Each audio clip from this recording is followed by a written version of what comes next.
पटना की, जहां पर खान सर के कोचिंग पर हमले के बाद कई सवाल इस वक्त उठ खड़े हुए। क्या इस हमले के पीछे की वजह कोचिंग संस्थानों की आपसी वर्चस्व की लड़ाई है? क्या कोचिंग संस्थानों में एक दूसरे को नीचा दिखाने की होड़ है? क्या बिहार में कोचिंग संस्थान बेलगाम है? शिक्षा मंत्री मिथिलेश तिवारी का बयान भी इसी तरफ कुछ इशारा कर रहा है। देखिए हमारी ये रिपोर्ट।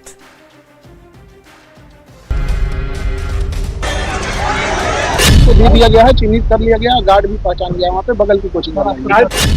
कोई भी गोली नहीं चला है, लेकिन फिर भी कहा जा रहा है गोली चला।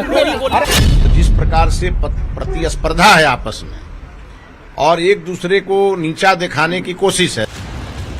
खान सर का जीएस ग्लोबल स्टडीज कोचिंग एक ऐसा नाम जिसे हर कोई जानता है। खान सर और उनकी कोचिंग का डंका हर कहीं बजता है। स्टूडेंट खान सर के दीवाने हैं, लेकिन खान सर के इसी कोचिंग संस्थान में तोड़फोड़ और हमले की तस्वीरों ने सबको डरा दिया। इस घटना ने सबको चौंका दिया, लेकिन अब इस हमले और तोड़फोड़ की परतें खुलती जा रही हैं। क्या इस हमले के पीछे तो कोचिंग संस्थान के वर्चस्व की लड़ाई है? ये सवाल इसलिए उठ रहा है क्योंकि पुलिस ने इस मामले में ज्ञान बिंदु कोचिंग के डायरेक्टर रोशन आनंद के साथ उनके दो सहयोगी अभिषेक और गौरव को गिरफ्तार किया है।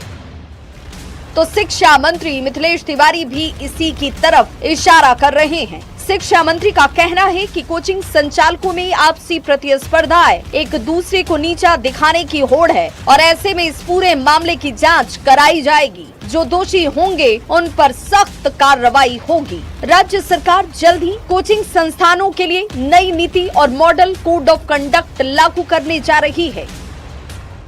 देखिए, ये दुखद है और जिस प्रकार से प्रतिस्पर्धा है आपस में और एक दूसरे को नीचा दिखाने की कोशिश है। जैसे कोई रिजल्ट आता है तो मैं देखता हूं कि होड़ मच जाती है कि हमारा स्टूडेंट है, हमारा स्टूडेंट है। इनके लिए एक मॉडल कोड ऑफ कंडक्ट बनाएंगे कि कोचिंग को क्या करना और क्या नहीं करना।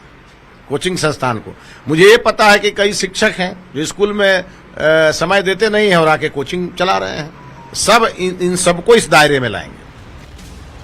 पटना के मछुआ टोली में खान सर के कोचिंग सेंटर में हुई तोड़फोड़ के मामले में पुलिस ने बड़ी कार्रवाई करते हुए 3 लोगों को गिरफ्तार किया है। गिरफ्तार किए गए लोगों में ज्ञान बिंदु कोचिंग के डायरेक्टर रोशन आनंद के साथ उनके 2 सहयोगी अभिषेक और गौरव शामिल हैं। खान सर के मैनेजर के लिखित आवेदन पर ये एक्शन लिया गया, लेकिन ज्ञान बिंदु के डायरेक्टर ने इस पूरे मामले में साजिश का आरोप लगाया है। रोशन आनंद का कहना है कि ज्ञान बिंदु को बर्बाद करने की कोशिश की जा रही है। हमारे और रिजल्ट को लेकर के ज्ञान बिंदु को बर्बाद करने की कौन साजिश कर रहा है? कोई भी गोली नहीं चला है, लेकिन फिर भी कहा जा रहा है गोली चला। खान सर के कोचिंग सेंटर में तोड़फोड़ और हमले के बाद कोचिंग संस्थानों के बीच बढ़ती प्रतिस्पर्धा को लेकर भी अब सवाल उठने लगे हैं। पटना का कदम कुआं इलाका बिहार के सबसे बड़े कोचिंग केंद्रों में गिना जाता है। इनमें खान ग्लोबल स्टडीज, ज्ञान बिंदु कोचिंग प्रमुख नाम है। तो क्या ये पूरी घटना के पीछे कोचिंग संस्थानों की प्रतिस्पर्धा की लड़ाई है? न्यूज़ 18 के लिए पटना से शैलेंद्र कुमार के साथ अमित कुमार की रिपोर्ट।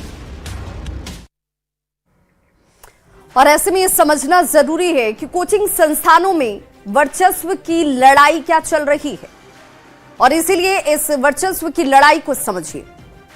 पटना में 2 बड़े कोचिंग संस्थान हैं। पहला खान ग्लोबल स्टडीज और ज्ञान बिंदु कोचिंग संस्थान। खान ग्लोबल स्टडी की बात करें तो खान ग्लोबल स्टडीज और ज्ञान बिंदु कोचिंग संस्थान, तो Khan global study Khan sir चलाते हैं और ज्ञान बिंदु कोचिंग रोशन आनंद चलाते हैं। दोनों के बीच में क्या प्रतिस्पर्धा है, ये सवाल सभी पूछ रहे हैं। खान सर और रोशन आनंद में पुरानी प्रतिस्पर्धा है, ये आज की नहीं है। दोनों ज्यादा स्टूडेंट की सफलता का दावा करते हैं।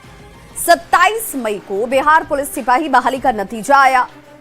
31 मई को सम्मान समारोह का आयोजन किया गया। खान सर और रोशन आनंद दोनों की तरफ से सम्मान समारोह का आयोजन किया जाता है। दोनों ने बढ़ चढ़कर अपने अपने स्टूडेंट्स की सफलता को यहां पर दिखाया भी। दोनों संस्थानों के बीच छात्रों को आकर्षित करने की प्रतिस्पर्धा है। खान सर का ज्ञान बिंदु कोचिंग के डायरेक्टर पर आरोप है। खान सर हमले की साजिश करने का आरोप लगाते हैं। तो वहीं ज्ञान बिंदु कोचिंग के डायरेक्टर रोशन आनंद भी आरोप लगाते हैं। ज्ञान बिंदु को बर्बाद करने का आरोप लगाया जाता है। शिक्षा मंत्री मिथिलेश तिवारी ने भी इसी तरफ कुछ इशारा किया। शिक्षा मंत्री ने कोचिंग संस्थानों में संचालकों में आपसी प्रतिस्पर्धा बताई। शिक्षा मंत्री ने कहा कि एक दूसरे को नीचा दिखाने की होड़ मची हुई है। सवाल यही से कि क्या घटना के पीछे कोचिंग में वर्चस्व की लड़ाई तो नहीं है।